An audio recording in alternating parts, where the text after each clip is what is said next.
হযরত মুহাম্মদ সাল্লাল্লাহু আলাইহি ওয়াসাল্লাম কতটা মহান ছিলেন। নবীজির সাথে ৭০ জন সাহাবী ছিলেন।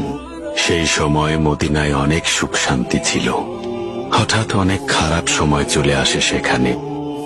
বেহেশতের মতো শহর দোজখ হয়ে গেল। সবখানে তখন আগুন আর আগুন। তখন সেই ৭০ জন সাহাবী বিপদের মুখে পড়েন। কেউ আহত হন, কেউ বা মারা যান, কারণ তাদের জন্যই এই ফাঁদ পাতা হয়েছিল। আমাদের নবীজি তখন এই ঘটনার পরে ভীষণ দুঃখ পেয়েছিলেন। আনাস ইবনে মালিক বলেছেন, তিনি নবীজিকে এত দুঃখ করতে এর আগে কখনোই দেখেননি। আমাদের নবীজি প্রতি ওয়াক্ত নামাজে ওইসব নিষ্ঠুরদের অভিশাপ দিতেন। এরপর কি হলো এফেন্দি?